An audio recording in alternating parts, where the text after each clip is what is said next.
Your favorite podcast, Therapy for Black Girls, is celebrating 5 years of empowering conversations as we continue to make mental health and wellness accessible.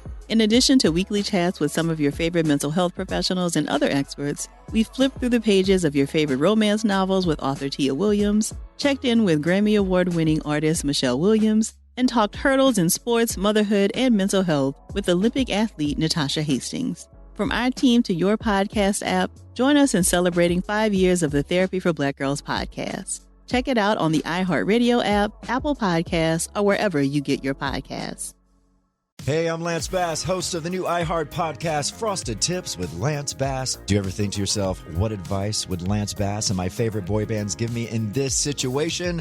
If you do, you've come to the right place because I'm here to help. And a different hot, sexy teen crush boy bander each week to guide you through life. Tell everybody, everybody, about my new podcast and make sure to listen so we'll never, ever have to say bye. Listen to Frosted Tips with Lance Bass on the iHeart Radio app, Apple Podcasts, or wherever you listen to podcasts.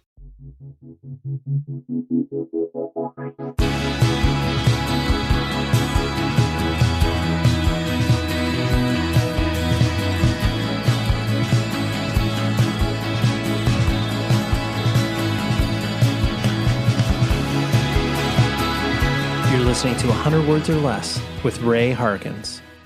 Hello, you podcast listeners that care about independent music. You've come to the right place. If this is your first time here, welcome. I've got 500 some odd episodes you can dive back into.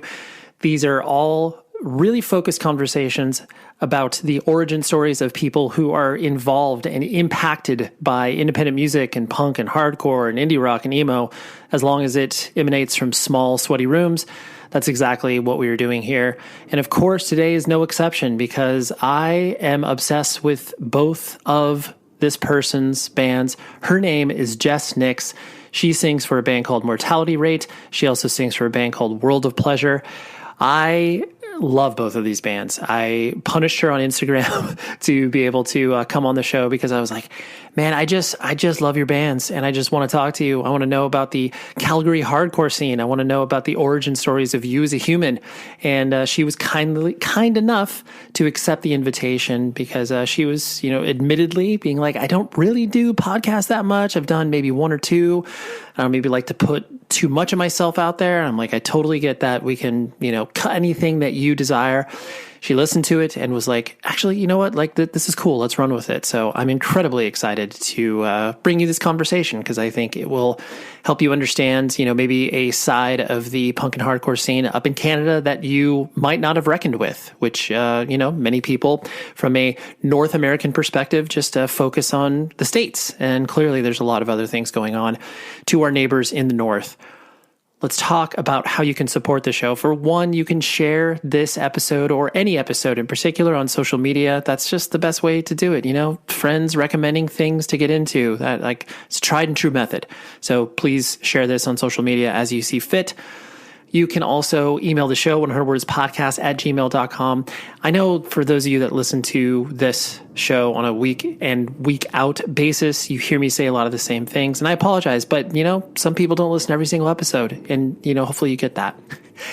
And you can also leave a rating and review on Apple Podcasts. And please do the same on Spotify. You can just leave a rating, and that would be super, super helpful because the great algorithm that all of us, bow at the feet of, this podcast is no exception to that rule. So whenever you are able to, please do that. It takes like 30 seconds of your time, and you can probably do it while you're listening to the show. So like I said, I love Jess's bands. I think they do an incredibly fun thing with metalcore where it's like they're not reinventing any wheels, but what they do so well is making sure the message comes across, the personal expression that is contained behind it. And ultimately, you feel like both of her bands are fun, differing levels of fun. Like where Mortality Rate is a little more, serious, for lack of a better term, whereas World of Pleasure is a celebration of vegan, straight edge metalcore and, having fun with friends and all that sort of stuff. But I love both of her bands. So I was like, let's go, Jess. Let's do this. Let's have fun. But before we dive into that, I have to promote a friend's band called Knelt Before. I will toss a link in the show notes of this very show so you can check out what they have. My friend Mark, who he's an old hardcore dude, doing this band, putting the vibe out there. If you like, H2O, Madball, that sort of stuff, it's got a lot of melodic overtones as well. I highly suggest that you check it out because, they are just all about the positivity and being a person who tries to remain positive as well.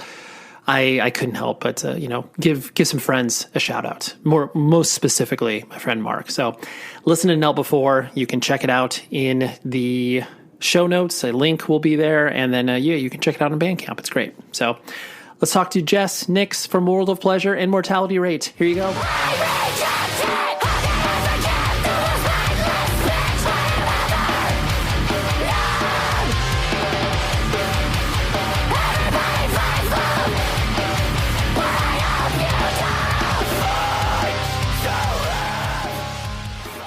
I had been familiar with Mortality Rate, and then knowing about once World of Pleasure popped into my sort of ecosystem.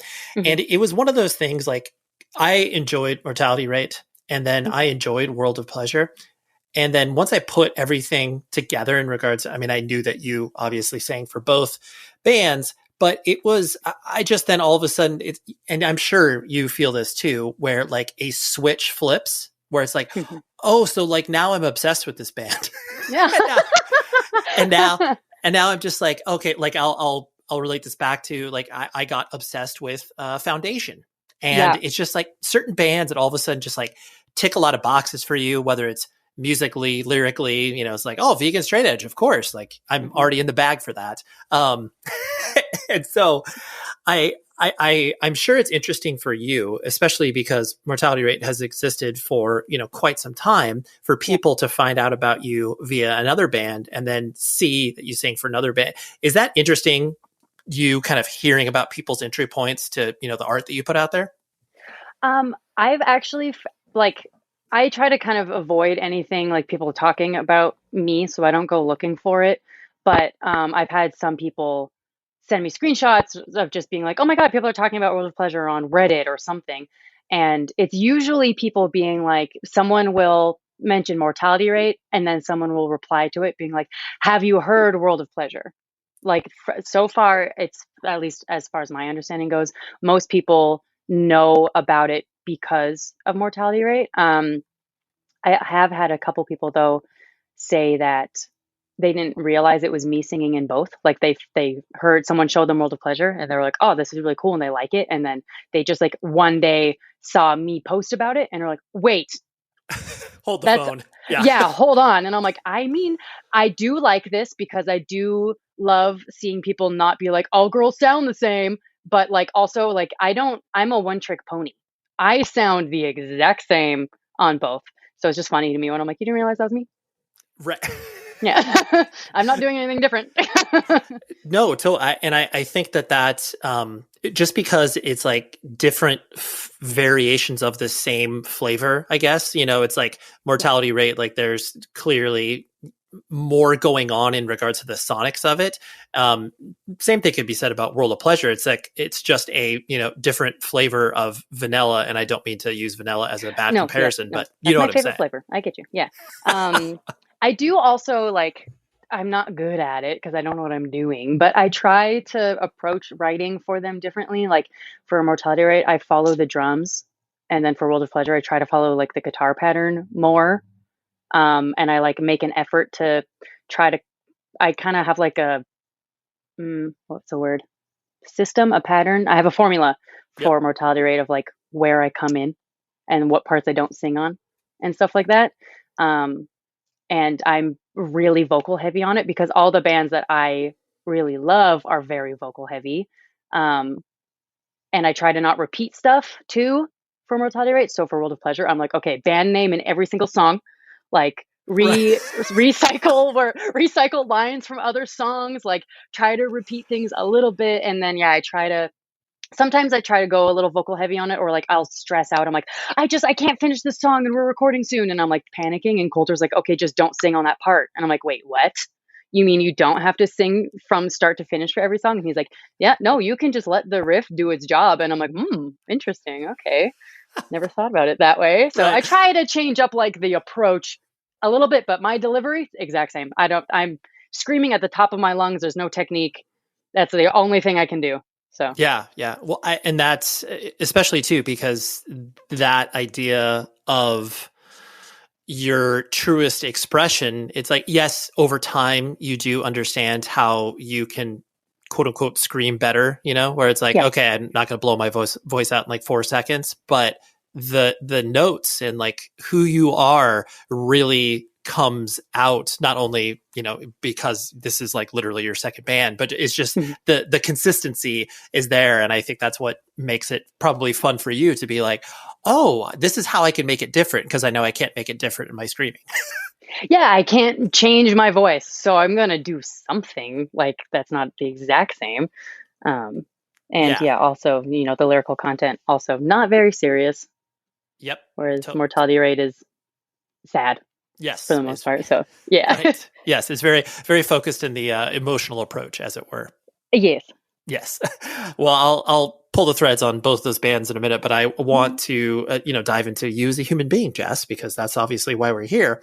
I know you were born and raised in Whistler, which is a ski resort town, and that is a weird place to grow up, just because I mean, in the same way that when you speak to people who are born in Hawaii, it's like, what do you mean you were born in Hawaii? Like, and no one's born there. Yeah. Right. Like you take vacations there. And so I'm sure the transitory nature of that town had to have rubbed off on you in regards to the sort of feast and famine nature of the city from a tourism perspective. Or am I misrepresenting where it always seemed like there was a tourist element, even if there wasn't skiing?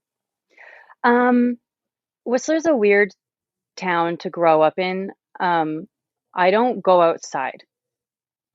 So I was always trying to escape it. And like my coping mechanism to being sad has always been like, okay, leave. So I think that's why touring became so appealing to me, even though I love living in Calgary. My brain isn't wired to feel happy. So whenever I get like extra sad or whatever, like the instinct is always just go somewhere else. So touring became like a really, really good escape for just, that instinct of just like, oh, I don't like it here, or I'm sad. So instead of like dealing with that, I'm just going to go somewhere else and pretend that all the things that make me sad don't exist. Totally. Yeah. Hopefully that answers your question. Well, we'll be able to dig more into that. I guess the Whistler aspect, because from what I've only been there once, but it definitely feels like a town that, I mean, not only is rooted in tourism, but then it does feel working class. I mean, I don't want to represent it like that, like paint it with too broad of a brush, but it definitely seems like there are the service industries, as it were, to facilitate all of the tourism that exists there. Yes. Did you feel, I mean, I guess, did you, not like you would have been able to describe that as a child, but like, did you feel that? Yeah, Whistler is either you live there because you want to be there, or your parents want to be there, so you're forced to live there, me, right? Or you're rich.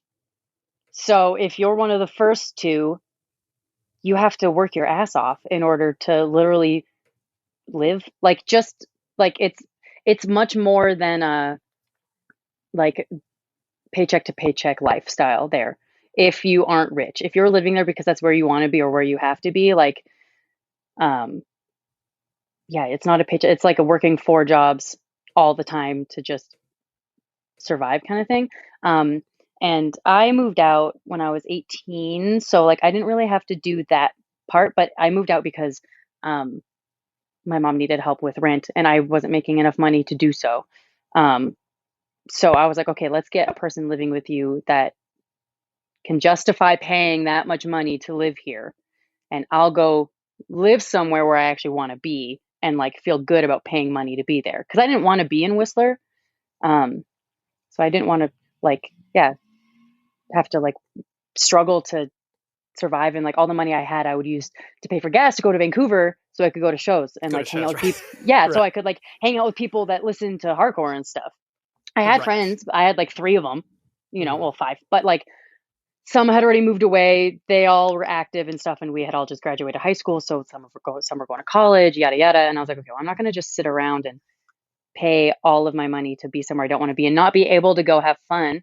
But I definitely, both of my parents are very hardworking because it's where they wanted to be. So all I know is like grind. Yeah. Like all I did was watch my parents grind. Like working class, like as far as I know, that's all that exists, Yeah. Well, I like the connection that you made there in regards to the idea that, I mean, people that work hard because they want to be located where they're at, like that's what people do a majority of the time. Anybody that lives in New York or San Francisco or any of these Yeah. But I mean, as a kid, once your world started to open up a little bit, it was like, oh yeah, I don't want to be here, so I'm going to get out of here. And that idea. Yeah, I was trying to forever. I had a bunch of friends on Vancouver Island because did you ever go to Van Alfest? I'm assuming you know what that is. I've heard of it. I was never, I never Okay. went, nor was I that familiar with like the lineups and like how that's got all put together in the first place. It was kind of like a Wild Rose level, Okay. up until this year. But it was just like really fun. And yeah, I had like friends in Vancouver and friends in Victoria that like were into hardcore and stuff and metalcore. Those were the same thing to me. We make that very clear. Those are, I didn't have a lot of exposure to it. So basically if you had like mosh parts, you were a hardcore band to me. Yeah. Interchangeable. Right. Yes. Yes. But the school in Victoria is really awesome. So like I found out they had like a photography program and I was like, oh my God, and like metalworking and stuff. And I was like, oh, I want to go learn how to do cool things. We didn't have band program in my high school after I was in grade 8. And we didn't have any languages aside from French, and the art program was every grade in one room. So like I wanted to leave to a place where I would be happy. And so my excuse was like, oh, the school there is really good. Like you should let me go to school there and like work and live with a friend because I was already working just so I could afford to have fun. So I was like, you should let me go live with a friend for cheap and go to a cool school where I'm like happy and stuff. And I'm happy to like be busy all the time working so I can live that life kind of thing. But I mean, now I understand that I'm my mom's best friend, and she was like, nope, you're not leaving my house yet. And I was like, okay. Right. So right. Yeah. And the family structure growing up, I mean, it seems like your mom was the most consistent and I guess closest that you were in your family. Do you have brothers or sisters? What did the structure look like? It's just me. Just you, only child. Yep. Only child. And my parents split up when I was 7. So, and my dad's a helicopter pilot, so he was gone a lot. Now he just works in the summers for the most part. But from what I remember, I also don't remember a lot of my childhood, but from what I remember, he worked year round at that point. So his contract would be 2 weeks on, 2 weeks off. But if there's a forest fire that isn't going away, he can't just leave. So sometimes he'd be gone for like 2 months at a time or whatever. Mm-hmm. Yeah, me and my mom were homies. She's my best friend. So yeah, it was mostly just me and her. And she worked really hard to be able to stay where she wanted to be and also like give me a house and stuff, Yeah, give you the stability, especially. I mean, I recognize just observing you from a distance. The fact that you say you're an only child, I'm like, oh, I recognize that because I myself am an only child. So there's a certain energy that we put out in the world, good or bad. It's just that notion of the main character syndrome. For sure, like absolutely, absolutely pay attention to me, but then also please leave me alone. Like, yeah. Look what I did. No, now you're looking. Look away. I don't like this. Yeah. Don't look too close or too long. Just check it out. Yeah. Acknowledge it. Move on, though. Right. Yeah. And you have also struck me as a person that, talking about all of those, kind of polar opposite feelings that you feel. Was that something like, were you an outgoing kid? Were you more of an introvert? Like, where did you kind of place yourself on that spectrum as you started to, go into like junior high and high school when you were actually had an identity? So, we didn't realize until maybe last year or the year before, we didn't realize that I am a little bit on the spectrum. Sure. So, I was both. I thought of myself as outgoing. But I didn't have friends until I was maybe grade 4, so like 10. Okay. I had friends, but like I would have like a friend, and I think it was like a sympathy thing. Like they were just like, she's weird and doesn't have friends, so they would like hang out with me sometimes, but like no one really stuck around. And then I got this like core group of friends when I was like 10, and I'm still friends with all of them. I say that we don't talk for like 3 years, but then when we do, it's like nothing had changed, you know? Yeah, absolutely.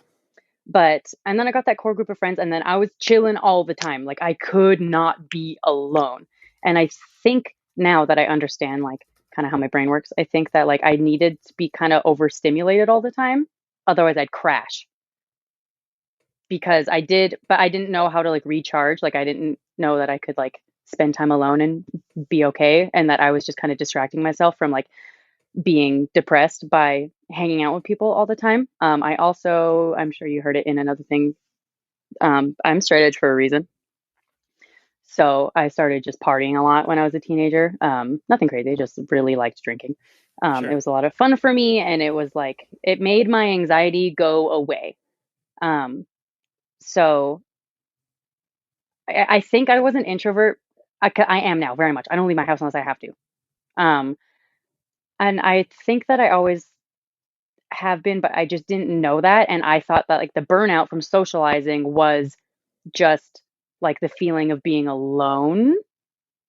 I didn't realize that I could just spend more time alone and then feel better. So I was just like always chilling with people all the time. And then I went to Europe when I was 21, I think, by myself for 3 weeks. And this was like before Canadian phone plans like worked outside of Canada. So I had no phone. I only had my phone on Wi-Fi, and I hung out by myself and like got around all these cities where not many people spoke the same language as me, and I was fine and I did it. And then I came home from that and kind of was like, "Oh, I'm fine by myself."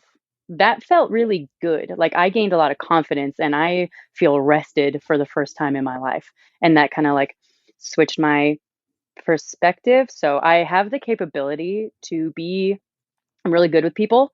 I just don't like it. So if I need the switch to be on, it can be on, but I prefer to be by myself. Right, right. That, and I do think that feeling of what you're talking about, especially, as you're socializing in school and understanding so many different things that are not directly about you, but just seeing how the world operates. And then that idea of turning yourself on and off, that that doesn't become apparent until you're much, much older. And so, yeah, that feeling of what you're talking about, I'm so tired. Like I've put myself out there so much, but then you didn't have any emotional tools or physical tools to be able to recharge yourself because you were, a child essentially. Yeah. And like, as far as I knew, that's just how people felt, like I didn't know that um, people could like read a page and then tell you what they read. I thought that you had to read a page 5 times in order to understand it. Like I didn't know that people didn't have crippling anxiety and panic attacks when they were introduced with a new task around people. Like I didn't know um, that people don't get brain fog. Like I didn't know that I had anxiety. I thought that I felt normal. And then like as I get older, like there's still new things that I find out about myself all the time because I'm talking to someone and they're like, "Oh yeah, like my doctor told me this, or my therapist told me this, or like I'm struggling with this right now and this is the reason why." And I'm like, "Oh, I do. Wait, is that not normal?" And they're like, "No." And I'm like, "Oh, something's wrong with me? I do the same thing." Yeah. And they're like, "Yes." And oh, okay. Because that also just like wasn't really talked about when we were younger. Like it was just, that's a weird kid. Yep. Like the kid that's having a panic attack, they're just weird. They're sensitive, or it was never like maybe there's something not okay happening. Like maybe something's not connecting right. Maybe we should figure this out. It was just like, oh, there's just like like that's an only child. She's being over dramatic. Right. We should Kind of. we should look under the hood of this rather than just like the painting with the broad brush of just like, oh yes, Yeah. they're trying to get attention, It's like Yeah. And not always. my mom is the greatest person on this planet and loves me so much. So if I was ever a situation like there was just so many things that Justice doesn't do that because she knew it was going to make me anxious Yep. or like make me upset. So instead of, because some people are like, oh, they just got to cry it out, or like, oh, they've just got to suck it up. My mom never ever made me suck it up ever. It was like, that makes you uncomfortable, you don't have to do it, which is amazing. But she also just like she didn't realize that maybe there was something like up. Yeah. She was just Right. like, oh, this is just how you are. And that's fine. And she made me so safe and so comfortable. And she did a very good job. Right. She gave you the space, but then, she didn't know what to do beyond that to help you even further. So that totally makes sense. Yeah. Yeah. We didn't figure out until later. Right. Yeah. Once all the other things start to happen, and which we'll talk about in a moment, but I know you have described in a few different locations in regards to your first exposure to music at large, in regards to, going to a concert, that sort of stuff, was seeing The Offspring as your very first show when you were I was 7. quite young. Yes. Yeah. Right. Which is, that's a beautiful experience for someone who doesn't know probably what a lot of the words mean that they're singing. You're just reacting off of the visceral nature of what Offspring was at that particular time. So, and I know that you had mentioned where it's like, literally passing out as you were, going to the show or anything like that. Was it mostly just, I guess, the energy that attracted you to music in general, or what kind of spoke to you? Not like you could really dig into your brain as 7 years old, but what spoke to you about that level of interaction that you saw with that sort of music?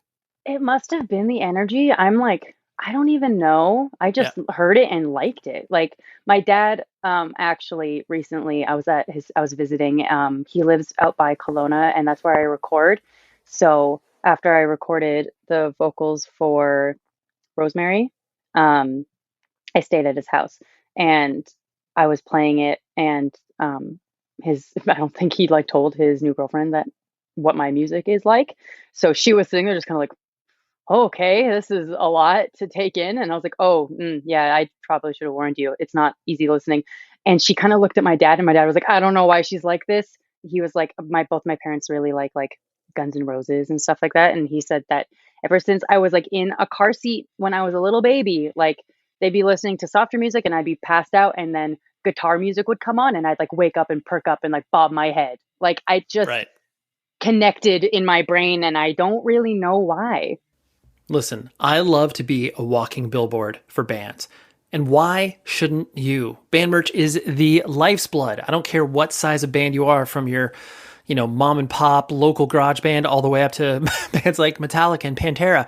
And the reason I mention them is because rockabilia.com is the place where you can buy all of your officially licensed band merch.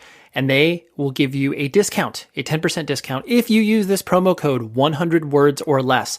Please use that. It lets them know that marketing works and you get a discount. Everybody wins in this scenario. Rockabilia ships from the Midwest to you very quick. And like I mentioned, bands like Metallica, Pantera, Pink Floyd, Ramones, Rolling Stones, I don't care what you're into, you're probably going to find something for you, find something for your mom or dad or brother or sister or friends. And we're getting close. Shopping season is upon us for the holidays. So dive into rockabilia.com, use the promo code 100 words or less, 10% off your entire order, and buy the things that you need to buy. You must be the civilian mercenaries Ether and Sirius. I'm Ether, and Big Guy is Sirius. I'm Logo. I'm here to seek your services for a mission. iHeartRadio presents IntraQuest, an adventure podcast. Run! Hurry up! Dead end! Oh no. We appear to have reached an impasse, cornered between two buildings. Logo, was it? The door to the building behind you. Try the handle. There! Get going! It's locked. Serious break. Get away! What? 3 adventurers face a dark force on their quest to return home. Winds approaching gale force speed! Sandstorm imminent! Storm coming! We have to keep going. It's the only way! Come to the Intra. Listen to IntraQuest on the iHeartRadio app, Apple Podcasts, or wherever you get your podcasts. In the summer of 1999, a young woman in South Carolina disappeared in the middle of the night. Her name was Brooke Henson. 7 years passed. She was presumed dead. And then a tip came in that would turn the entire investigation on its head. He said, I think I found your girl. She's alive. She's in New York. And I said, really? According to this tip, Brooke was now a student at Columbia University. But the small-town detective on the case in South Carolina, he didn't believe it. So he kept poking around. I said, I'm calling about a girl you might know named Brooke Henson. And he said, I wondered when you were going to call. When my son brought her home, I knew she was trouble. The detective ultimately became convinced that she was a master of deception, a spy. But who was this woman really? Listen to Deep Cover on the iHeartRadio app, Apple Podcasts, or wherever you get your podcasts. And I know that as you started to, grow up, and you've affectionately, and I think most people that are, of the era in which, late 90s, early 2000s, when social networks started to exist and the proliferation of music on the internet started to happen, that's where you started to be able to understand what these, genres of music were. You're getting exposed to My Chemical Romance used and all that sort of stuff. And it seems to me, based on your previous descriptions, like you dove into that music hard and you were just trying to consume as much of it as you possibly could. Is that correct? Yeah. Okay. Oh yeah. I'm still there. I'm a scene kid for life. Good to hear. Yes. Yeah. I never thought I was too cool for that shit. I love it so much. But I definitely, I don't know. I also have multiple jobs and 2 bands and cats, and try to be a good friend to my people. So I can't spend 5 hours at a time just going through music blogs anymore. But I used to spend the second I got home from school until 2 in the morning, I would just sit on my computer and download stuff on LimeWire. I'd be on, what's the website called?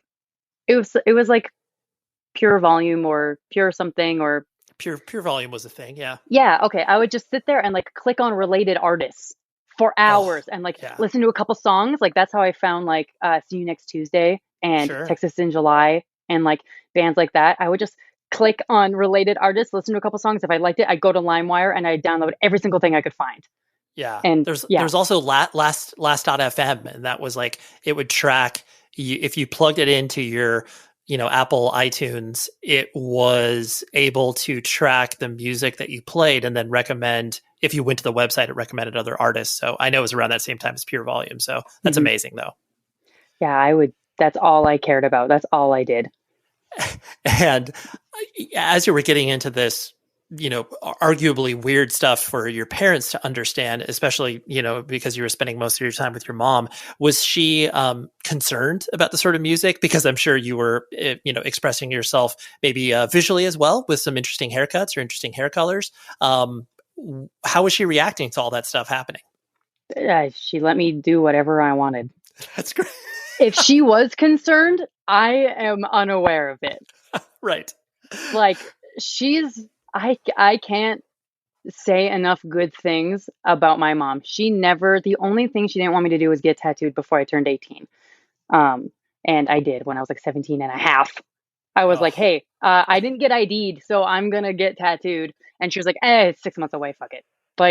Right. You've lasted this long. Yeah. Yeah. She was okay, I have come to terms with the fact that this is something I just need to accept about you. Because before she was no way in hell. And now whenever I meet one of her friends that they've only heard about me, they don't know me yet, she basically tells me to strip naked. She's look at all of her art. It's so cool. And she rants and raves. She got this one in this city, and this one's me, and this one's her cat. And yeah, she gets so excited about it. And when before she was just no, not allowed. So I think she's always kind of just done her best to accept me for what I am, no matter how weird it was or how much she didn't understand it. And she also made a point to be very involved. She knew all of my friends, even if she didn't meet them because they lived in Vancouver and they weren't able to come hang out in Whistler or something. She would pay attention to when I was talking about them. So she had a base understanding of the people that I was with. So then I think that made her feel more comfortable that my kid's going out to the city to hang out with strangers, Mm-hmm. But yeah, I don't know. She never seemed concerned. No, it's incredible, especially too with the idea, like you said. I think most parents they won't understand the music, especially when they bring stuff home that is not in context for anything that they are aware of. But then once you go take the additional step of, like you said, going to hang out with strangers at shows and just be like, huh? Like, okay. But I mean, it's great that your mom gave you that much, latitude to be able to explore, obviously, what you ended up becoming obsessed with. Yeah.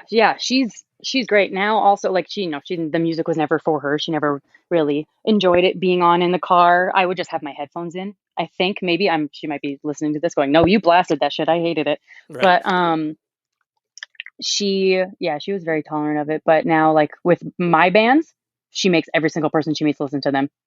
It's beautiful. She's so cute. She is so amazing. I love her so much. Yeah, she punishes every person that she meets, being like, this is my daughter's band. And they're like, what the fuck is this? And she's like, she's the best. She has pictures of her playing in Europe. Like, she's so cute. Totally. That's great. Biggest fan in the corner. That's awesome. Yep. And as you were going into, high school and all of this music stuff was happening around you, did you care about school? I mean, I know, like you were talking about prior to this in regards to, your drinking and sampling that side of life. Were you able to keep up with grades, or was that never something you were interested in? I've got crazy ADHD. So things I liked, I did great in, and things that I didn't understand, I didn't care at all. I didn't graduate high school, but I'm a very petty and stubborn person. And it was, I was sticking it to the vice principal, who said something that made me mad. I decided I'm not going to graduate to spite you guys.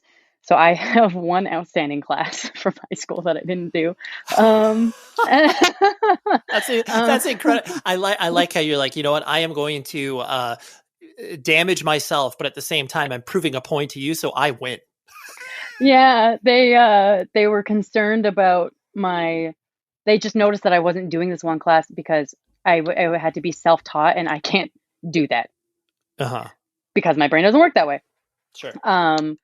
So I just didn't care. I wasn't doing it. And then it was like the last semester of grade 12, and the vice principal was like, hey, so we realized that you're not doing this. And I was like, yep. And she was like, we're really worried about you. And I was like, oh, I'm fine. I just can't teach myself how to do something, so I'm not going to. But I also failed the other. It's a science credit. So I was like, I started failing the one science credit, and the other science credit has a chapter about arachnids in it, and I'm arachnophobic. And I asked if I could skip that chapter and do something else, and the teacher said no. So I'm not doing it.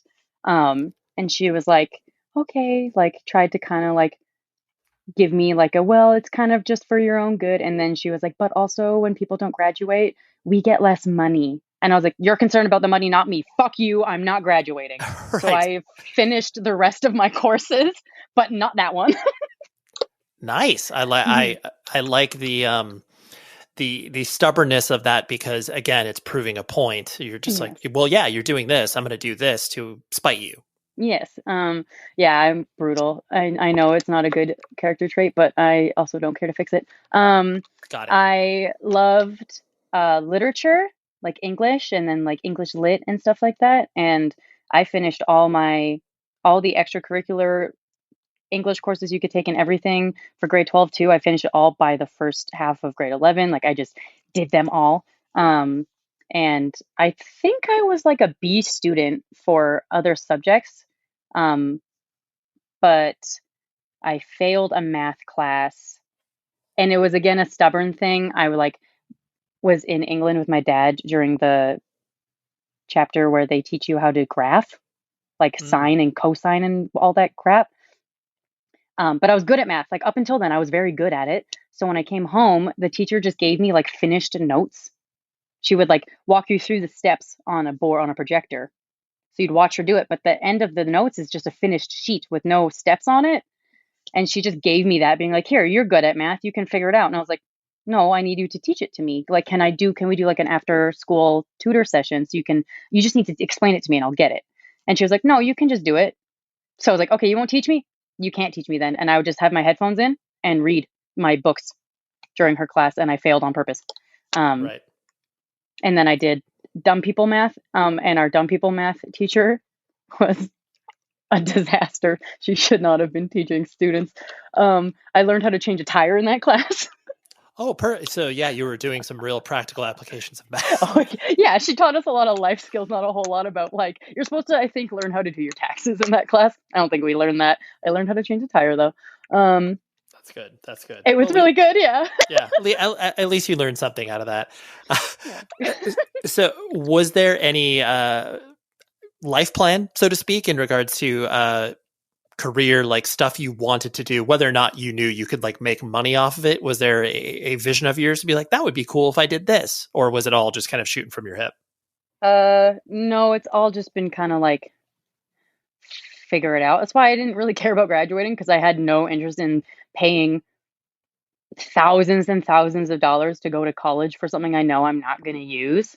Like, I didn't feel the need to waste my time and money on a degree that I'm probably not going to use. And I also didn't have any ideas of what I wanted. Like, there was no like, this might seem interesting. Maybe I'll try to. The only thing I wanted to do was study English more and writing more. But like, just to learn about it, I wasn't like, I want to be a writer.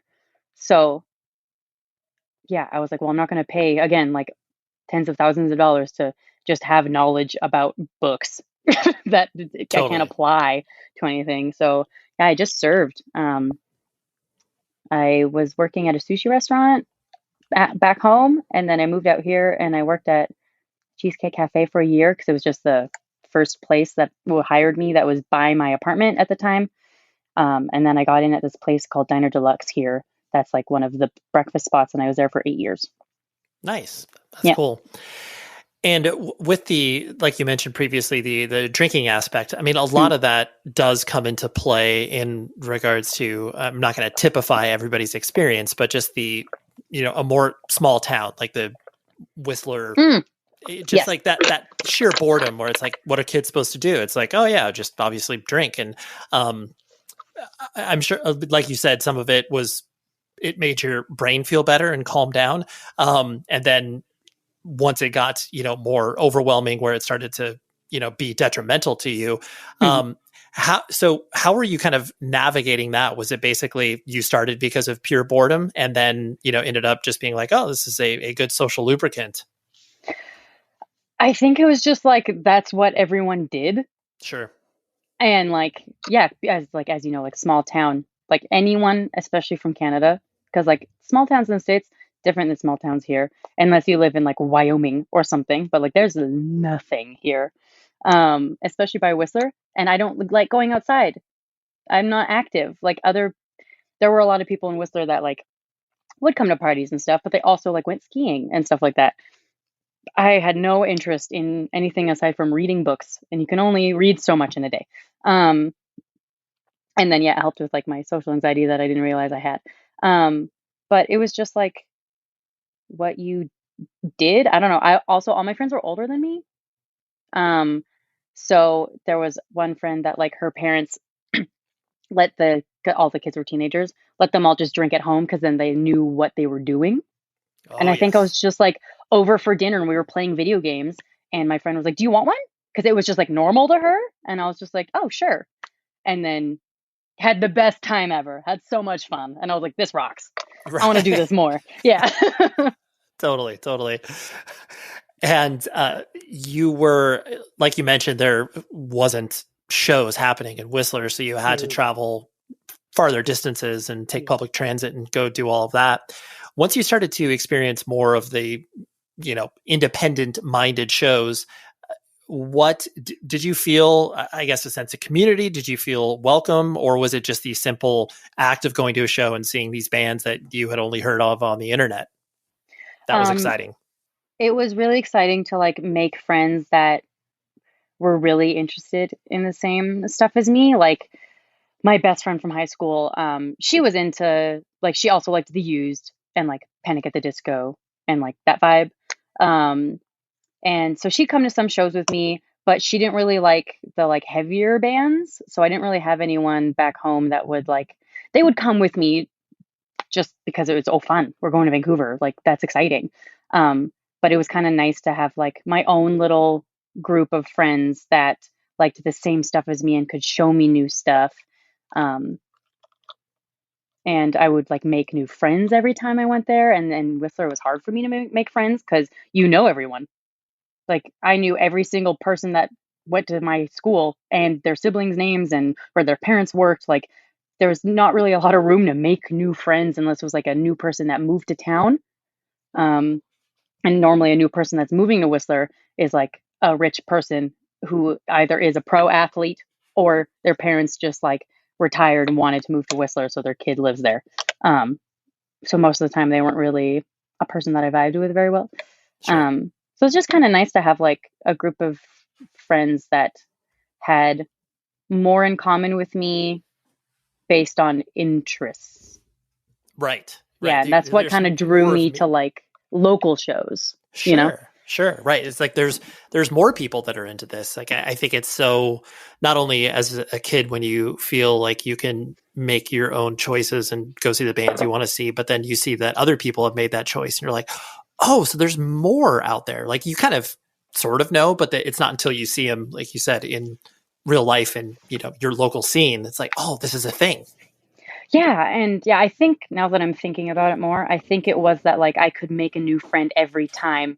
And I had a hard time making friends for most of my life up until that point. Because if we're talking, I was like 13 when I started going to Vancouver all the time. And up until I was 10, I didn't really have regular friends. So I was just like, oh, this is so cool. Like people like me. They don't think I'm a fucking weirdo. Right. Right. Totally. Like, I'm not, there's all these positive things that I'm getting out of it in regards to not only enjoying the music and bands and feeling that energy, but then meeting new people that, like you said, you have a common language. Yes. Yeah. And when you, I mean, I know that you moved to Calgary when you were about 19 or so and, correct in that time frame. Yep. At that point you were, I presume just trying to get out of Dodge, so to speak, and be like, all right, I got to, figure out some other place to live because I do not want to be here in Whistler. Vancouver may be a little too expensive. You can get more money out of whatever in Calgary. Had you ever visited Calgary before, or was it just kind of like all right, well, that's the next closest, biggest city? No, yeah, I had, that year, actually, I moved to Calgary 11 years ago today. Oh, congratulations. Yeah. It's my Calgariversary. Yes. So that's 2011. So May 2011, I actually came out here for a whole month just to hang out. And I had come out here a couple times earlier that year for shows. This is hilarious, but Life Ruiner played here. Oh my gosh. That's a deep cut, but one of a certain era. Yeah. and I drove here for it. Oh, beautiful. Yeah. With one of my best friends, we drove out for it. And how did I even meet people from out here? The internet? Okay. Yeah. Maybe. I MySpace came out messages? here. Yeah, I assume so. Sure. The year before, like fall time, the year before, I came out here to see A Day to Remember and Enter Shikari with some of my friends from Vancouver Island because Enter Shikari was one of their favorite bands and I was just down to do anything. I want to go have fun all the time. So she was like, I want to drive to Calgary to see it. And I was like, yes, let's go. I don't care. That sounds fun as hell. So we like convoyed out here and I think I met a couple people because I was moshing. So people are like, whoa, girl, that's moshing. So a couple other girls were like, oh, who are you? I don't know you. And I made friends with some people out here. I think that's how I kind of met people here. And then I like came out 2 or 3 more times for shows and then like some bands from here played in Vancouver. And I like was there just because I knew that they were coming out. And yeah, I just kind of like made enough friends. And then did I talk about the things that happened before I moved here on another podcast? No, well, I mean, the only thing that I remember you speaking about was the, living in your car and kind of just, be couch surfing and being very transitory in where you were living. Yes. So that happened and I was living in my car and all my friends in Vancouver were unable to help, which I totally understand. And my friends here were like, we have space, just come here. And I kind of had to figure it out quick because living in a Honda, not the most ideal, even though my job at the time was riding for me super hard. They were awesome. They took very good care of me. But yeah, I was like, okay, well, I got to figure this out. And I don't want to be living with 5 people in a 2-bedroom apartment and working a bajillion jobs in Vancouver. All my friends in Calgary have space and are like, just come here. We will take care of you. Like that's very much the vibe here. No matter what, we're always down to help anyone out with anything. So I just saved up for a couple months and then came out here and moved in with my friend who like got an apartment just so I would have my own space. Evilgreed.net continues to bring the heat. That is a website that you can visit where they are a fine purveyor of web stores from very specific bands and record labels. They honestly act like a record label in the fact that they have a very specific lens of the type of bands that they work with, and then will provide you, the consumer, a place to purchase that. It makes it very, very easy. Just to give you a little sampling of some of the bands that I'm talking about, they have stores from Power Trip, Sargent House Records, Russian Circles, Emma Ruth Rundle, some Gulch merch. They have it all. And when I say all, if you are into any of those bands, you will be able to find even more things that you probably should get into. I'm going to be completely straight up and tell you that I found out about one of my new favorite bands, Brutus, through their website. But most importantly, use this promo code 100 words. That gets you 10% off your entire order. They're based in Berlin, Germany, but they ship to the United States and it comes very, very fast. That is the reason why they are advertising on this very podcast, because they want to increase their US sales and partnerships from that perspective. So visit evilgreed.net. Buy some merch. You won't regret it. And it'll show up at your doorstep and you'll be like, hey, this is cool. I want to buy more. And then the cycle repeats on and on and on. You get it. Evilgreed.net, promo code 100 words. Thank you very much. You must be the civilian mercenaries Ether and Sirius. I'm Ether, and Big Guy is Sirius. I'm Logo. I'm here to seek your services for a mission. iHeartRadio presents IntraQuest, an adventure podcast. Run! Hurry up! Dead end! Oh no. We appear to have reached an impasse, cornered between 2 buildings. Logo, what was it? The door to the building behind you. Try the handle. Get going! It's locked. Serious break. Get away! What?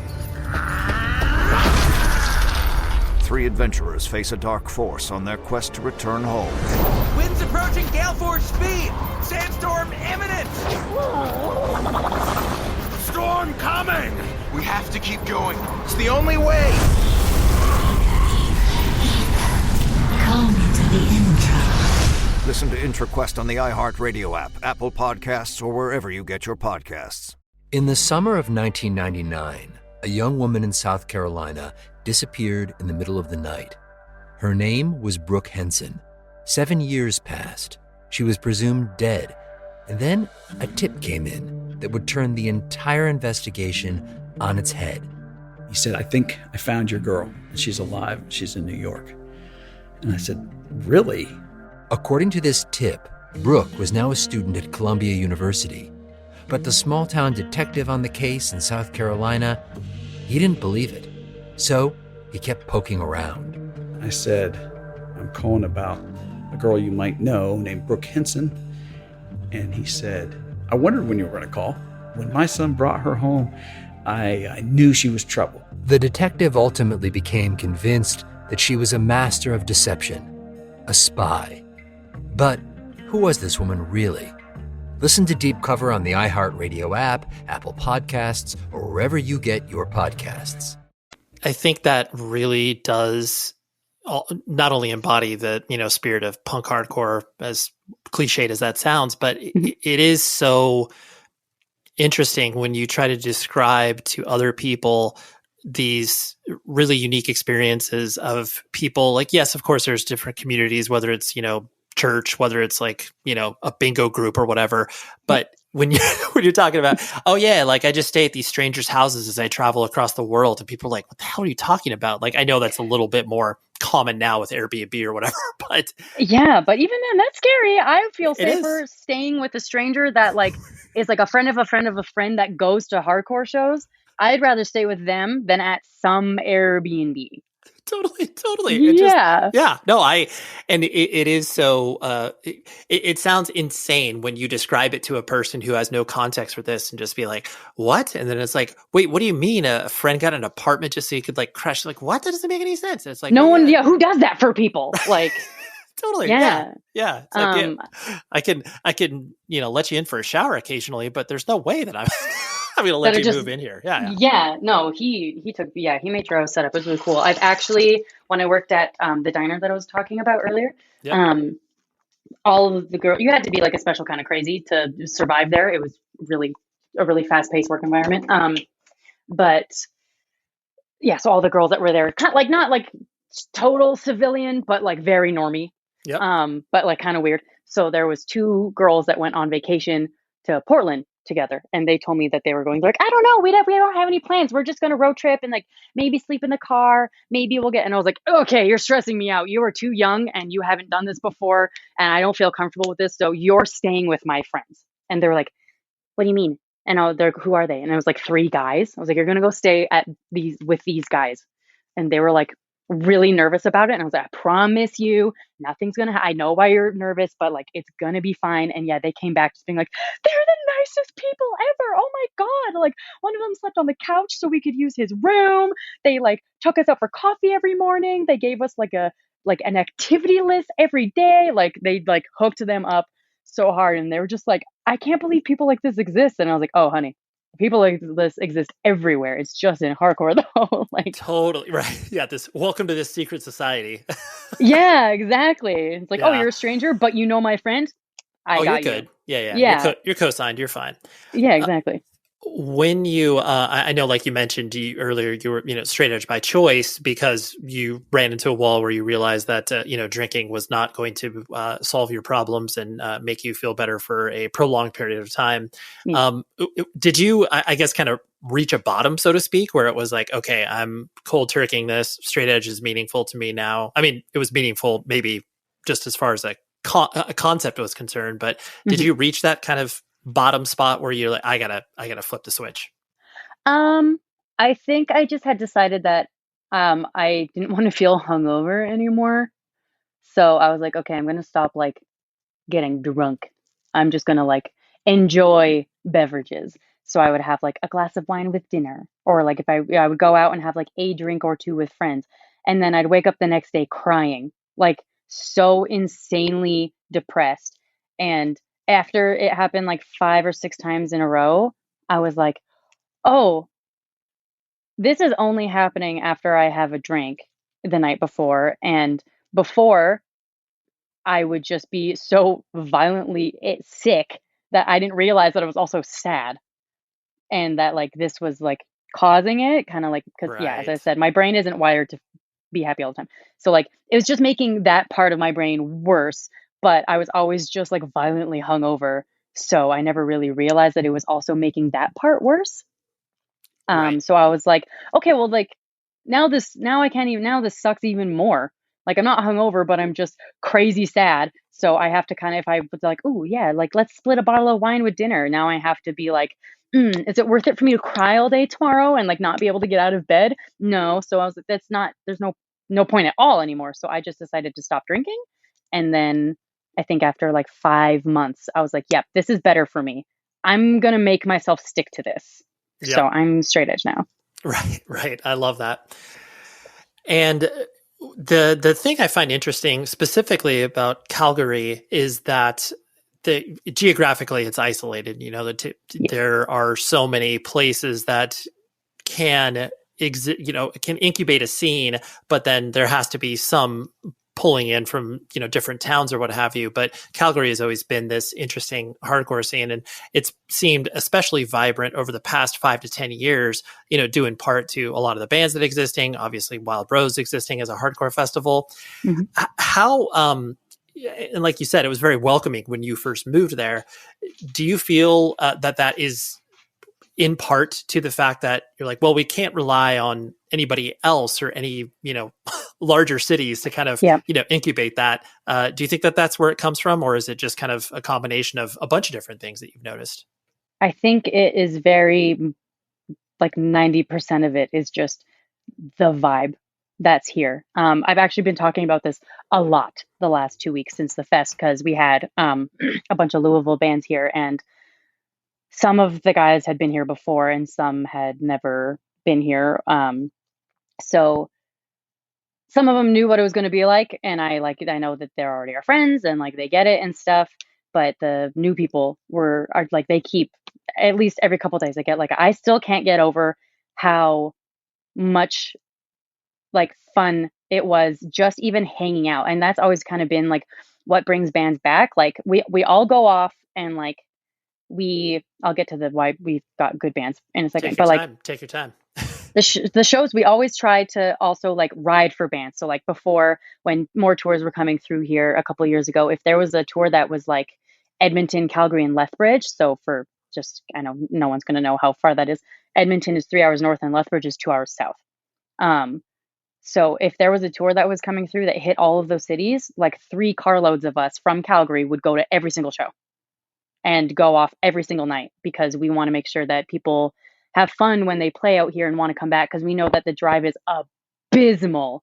Like it's just atrocious. And we appreciate so much that people take that time to come here. And even though like as much of us come out as possible and like go off and stuff, it still might not be the biggest amount of money that you're getting off of a door deal that you would get in like Seattle or like other like bigger cities in the States, just because like we don't have as many kids in general that like know what hardcore even is, but like every single one is there. So yeah, we've always made a point to like buy lots of merch, go to every single show, like, and hook it up. Like bands, we come stay with us. My house is your house. Like when I worked at the diner, if the show was on a Saturday, everyone would come in for breakfast on the Sunday, and I would just sneak like 20 people in through the back door and piss off everyone that was waiting for 3 hours for their scrambled eggs and bacon. Right. They would just watch this huge line of like stinky dudes come in the back and take up my whole section. But yeah, we just like make a really big effort to make sure people feel welcome because they are, and make them feel appreciated because they are. And no one here is like too cool for you kind of thing. Like if you come play here, we're going to show up, and it feels like home kind of thing. Yeah. So, and then, so Caleb, that's an Inclination, for example, like he used to be here all the time, and then he would go tell his friends, like, you have to add Calgary to your roots. Like Calgary has to be added. Don't just go to Vancouver. Like we had him and a couple other people that just were so loud about like, make sure you add Calgary to your rooting because it's the best. And then other tours would come here just because it was like shoved down their throat so much, and then they'd have a good time, and then they'd want to come back, and then they'd tell their friends, and et cetera. So I think that's a huge reason why people want to come play here, is even just to like hang out and experience it. Right. Yeah. Right. And everyone thinks that their scene is the best.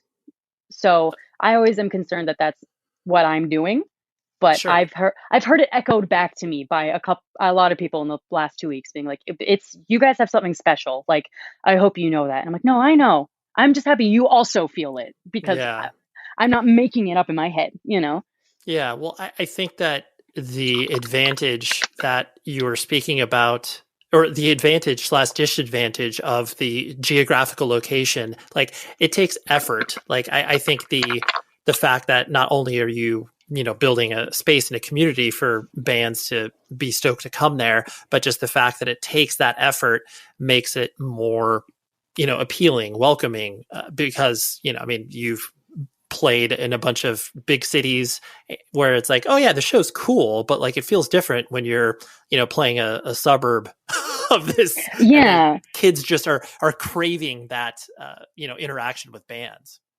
Yeah. Yeah. That's my favorite, is when you are in a place that you're like, this isn't going to be good. But why, how is this show happening here? And then people come up and know every single word, and you're like, wait, what? Totally. Like, yeah, no, how? I love that. Yeah. Yeah. It's beautiful.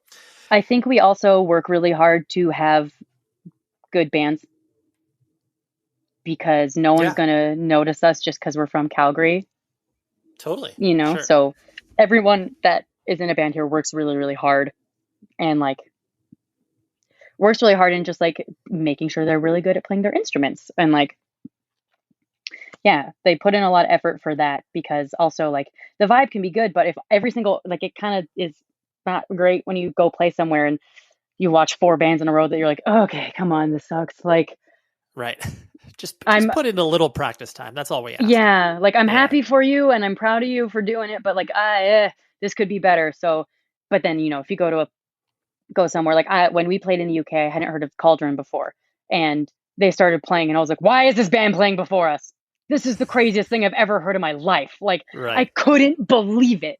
So when people come play here, and like not only does like the vibe feel good, but also they're like, oh, I haven't heard of this band before, and that was really good. It's like it makes them kind of be like, go play there. They also have cool bands. Like they're good there. Yep. Yeah. Totally.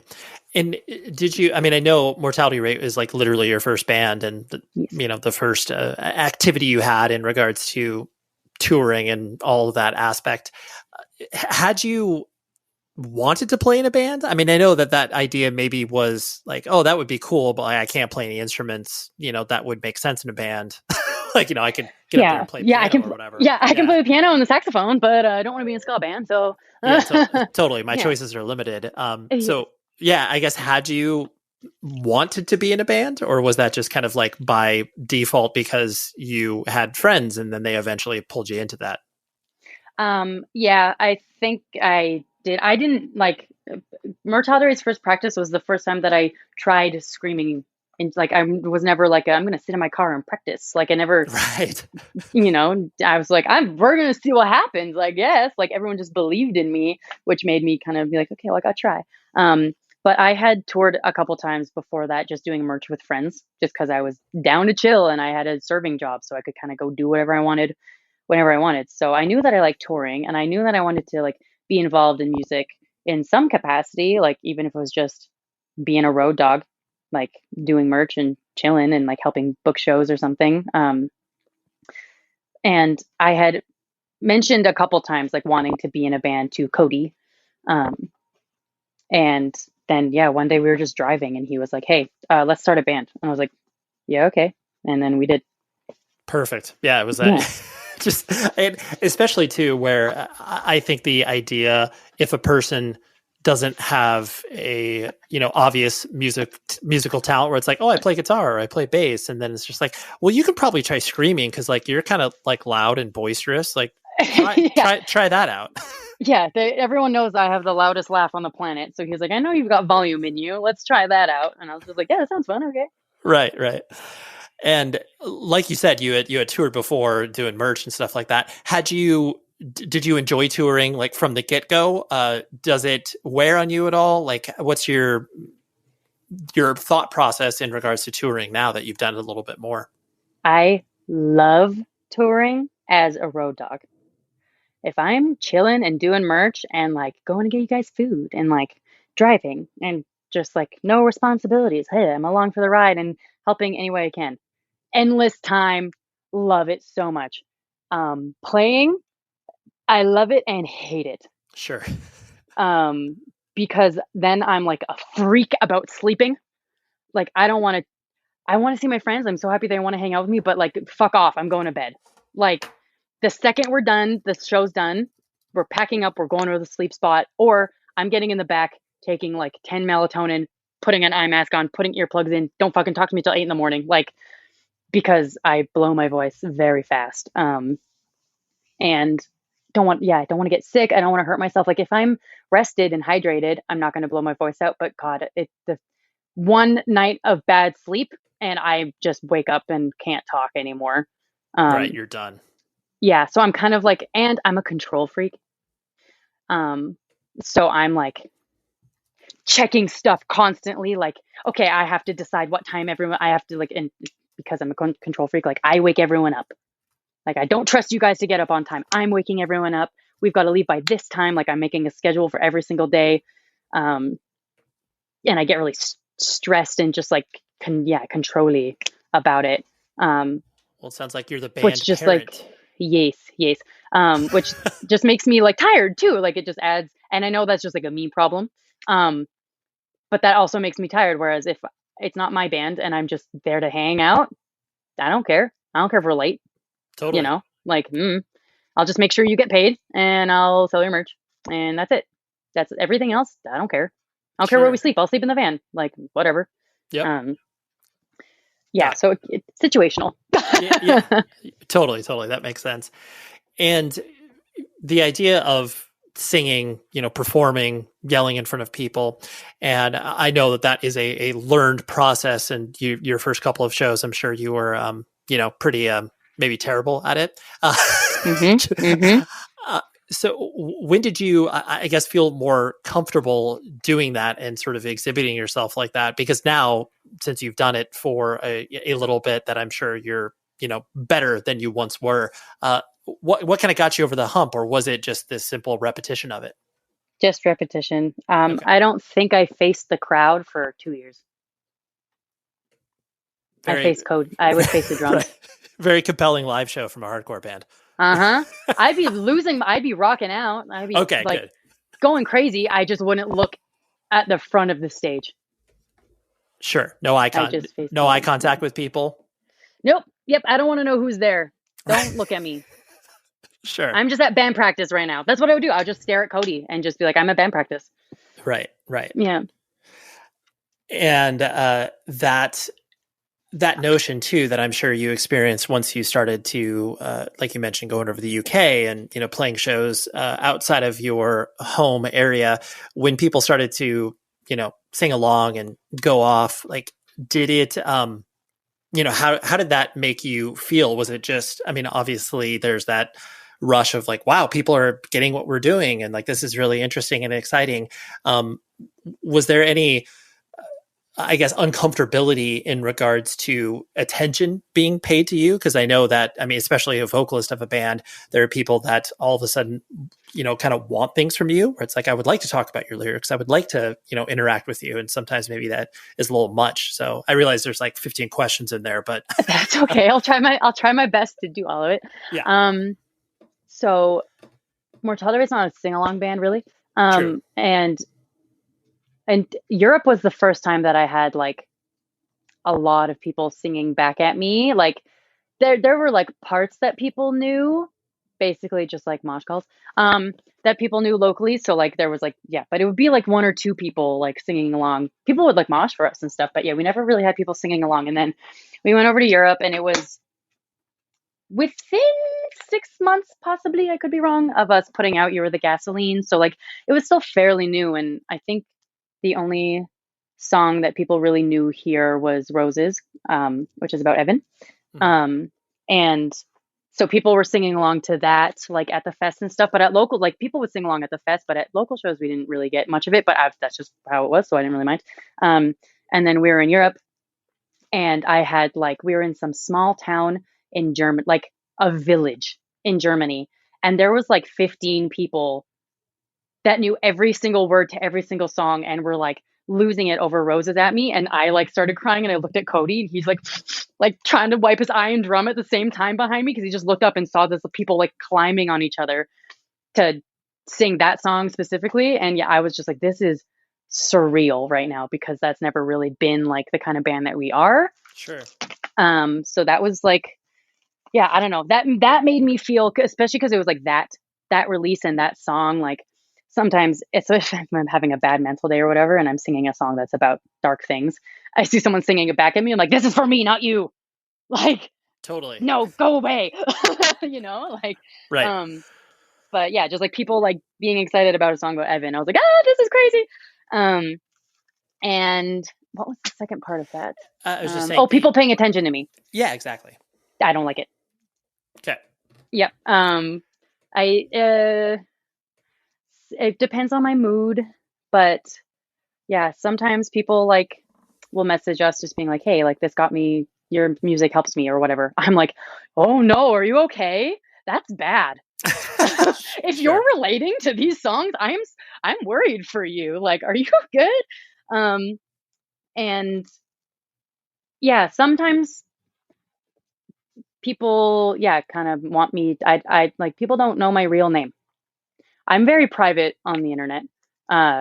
So sometimes if there are people that kind of expect me to be like available, and like they ask me things and I'm like, that's not for you to know. But I just tell them, I'm not telling you that, you're a stranger. And they're like, oh yeah, okay. Like they kind of get it immediately. Sure. Yeah, I don't really like people paying attention to me, which is funny because I get on a stage and scream at the top of my lungs. But Right. Well, Yeah. there's that. There's the personal, boundaries that you can create for yourself, and then there's also that on the, I guess, on the outside of those boundaries is the art that you put out there, because once you put it out there, like, it's not yours anymore. And then there's that, kind of balance that you try to strike, where it's like, I'm going to express myself, but how much do I let out? And Yeah. You only Like, know after you put it out there. yeah, like, I know what these songs are about, and Right. but like, and if you can read between the lines and you can like get what I'm saying, like, good for you. And if people ask me, is this about this? I'll be like, yep, or no, that's not at all, But yeah, people like ask me to explain something to them. I'm like, no, that's okay. I already, enough. Right. Yeah. Yeah. Yeah. I've been there, done that. Right. Yeah. The last thing I wanted to hit on was the idea that, I mean, both hardcore is at such an interesting spot, not only now, but, over the past, whatever, we could say 5 to 10 years, that there is more attention that is paid to this genre as a whole than, what it was that many years ago. And the notion of, bands becoming, touring entities and business aspects and managers and booking agents and all that stuff. I mean, that's something that bands have had to obviously wrestle with since the early 2000s. How does it sit with you guys, where not only Mortality Rate, but, World of Pleasure, like, I just find it so interesting because it's obviously just, you and one other person, like, you're not even a real band, quote unquote, but like, Yep. But then the fact that I'm sure people are hitting you up being like, hey, do you guys want a manager? And like, how do you, I guess, kind of treat all of the sort of business side of things with both bands, or do you just kind of keep that at a distance and just say yes to the things you want to say yes to? Yeah, we're actually talking about this on Twitter today. Me and Coulter are atrocious with the business side of World of Pleasure, but the whole point of that band is to have fun. Also, we have a full band now. That's good. Now you're a real band. That's good. I'm just kidding. Yes, we're a full band now, but it's still like they just got to show up and play. They don't have any responsibility. There's no pressure on them. They don't have, like, obviously, if it's something that like is going to be like a published thing, or like if it's I'll make sure everyone's available or comfortable with it or whatever. But yeah, they just got to rock. That's it. It's like our brain baby. And the whole point of that band is to have fun. So yeah, today I didn't know that Coulter had talked to someone about doing an interview for something. I don't know. I just saw an email and I was like, what the hell is this? And opened it, and it had like, that said like press package in it, and had the word deadline in it and interview in it. And I was like, oh God, this is terrible. What the fuck? And just like texted him, and I was like, what is this? Like, this is the most anxiety inducing thing I've ever seen. And he's like, oh, don't worry, I've got it handled. All I need is for you to send this one picture. And I was like, like panicking. And then, yeah, we were talking about it on Twitter today, like how hilariously bad we are, because we both just like see that stuff and get overwhelmed to go, never mind. Yeah, no, I don't want to do that anymore. Never mind. No, that's too much. That's too much. I don't like it. But yeah, the whole point of it's just for fun. And we're not like, we didn't even know if we were ever going to play a show when we released it. We just like wrote music for fun for ourselves, and then, spent money and time on it. So we're let's put it on the internet, and people liked it. For Mortality Rate, try to be better about like being more professional about it, but we tried to branch out into like little things here and there with help, getting kind of like external help, and I just didn't like it. I'm a control freak. It's better if I just do it. Or if like we just do it. I'm like, hey, so I can't handle this thing. Can you guys handle this thing for me? I prefer it that way. And yeah, I'm especially being a girl in a band. Sometimes there's like certain audiences that I'm not trying to be available to. Right. Well, and that is a very, I mean, that's a thoughtful response, but it does, when you, I mean, I think you understand what I was saying. No, I do. And it's just, I mean, that like shakes a thought loose in regards to, because I mean, Nirvana was at the epicenter of this, where it's like, they became the largest band in the world when that was clear. I mean, they wanted to be big, but not as big as they became. And then, just the idea that you can't control the people that get into your art.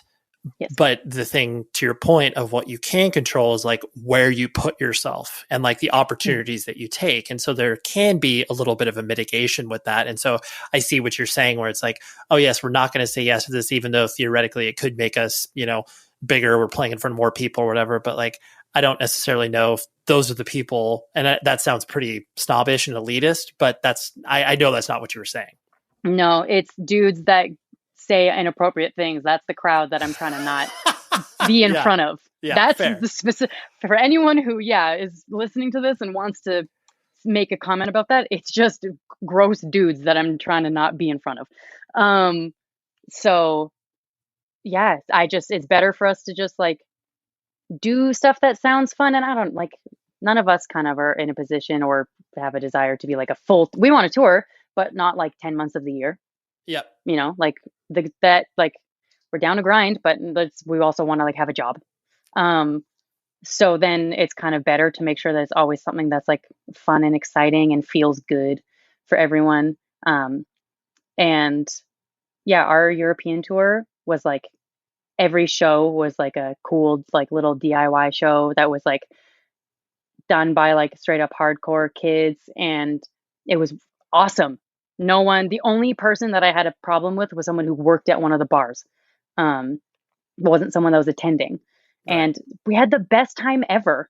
And like, I'd rather do that over and over and over again than do a tour that has an audience that like doesn't really line up or care about like the quote unquote political, because respecting people shouldn't be a political thing, but like the political side of things. And like feeling uncomfortable for just existing, so I kind of I'd rather, we try to be more professional, but I'm not trying to have like a manager or anything, because I'm very controlling. It would be me bossing them, I would just be bossing them around. Like, you're not allowed to make any decisions for us. I am making them all, kind of thing. So there's no point. Yeah, no, for sure. I appreciate the description of that. Well, Jess, thank you so much for letting me ping pong around your brain, and I appreciate you doing this. So thank you. Yeah, no problem. I hope that I actually answered any of your questions instead of rambling for no reason. Fun times indeed. I genuinely appreciate Jess coming on the show, because she didn't need to. She could have just said no. And I know everybody has the opportunity to do that. But I always appreciate people that are willing to spend time with me, and then in turn, you as a listener. So shout out to Jess. Please check out her bands. I will link them in the show notes as I usually do. So check them out there. Next week, I have a real head, and his name is Jonah Bayer. And what makes him a real head, not only has he played in a bunch of cool bands, but he plays in United Nations with Jeff Wrigley. He does a cool podcast called How Did We Get Weird with his sister, Vanessa Bayer. But he's an old Cleveland head, has paid attention to music for quite some time within the punk and hardcore world. Covered it for many, many years working at Alternative Press. He also worked at Fuse for Steven's Untitled Rock Show, which was a very seminal program in the early 2000s, maybe even mid-2000s. But Jonah's just a good dude, and the opportunity came up to speak to him, so I jumped at it. That's what we got next week. And until then, please be safe, everybody. Your favorite podcast, Therapy for Black Girls, is celebrating 5 years of empowering conversations as we continue to make mental health and wellness accessible. In addition to weekly chats with some of your favorite mental health professionals and other experts, we've flipped through the pages of your favorite romance novels with author Tia Williams, checked in with Grammy Award-winning artist Michelle Williams, and talked hurdles in sports, motherhood, and mental health with Olympic athlete Natasha Hastings. From our team to your podcast app, join us in celebrating 5 years of the Therapy for Black Girls podcast. Check it out on the iHeartRadio app, Apple Podcasts, or wherever you get your podcasts. Welcome to Crash Course, a podcast about business, political, and social disruption, and what we can learn from it. I'm Tim O'Brien. Every week on Crash Course, I'm going to bring listeners directly into the arenas where epic upheavals occur. And I'm going to explore the lessons we can learn when creativity and ambition collide with competition and power. Listen to Crash Course every Tuesday on the iHeartRadio app, Apple Podcasts, or wherever you get your podcasts. Hey, I'm Lance Bass, host of the new iHeart podcast, Frosted Tips with Lance Bass. Do you ever think to yourself, what advice would Lance Bass and my favorite boy bands give me in this situation? If you do, you've come to the right place because I'm here to help. And a different hot, sexy teen crush boy bander each week to guide you through life. Tell everybody, everybody, about my new podcast and make sure to listen so we'll never, ever have to say bye. Listen to Frosted Tips with Lance Bass on the iHeartRadio app, Apple Podcasts, or wherever you listen to podcasts.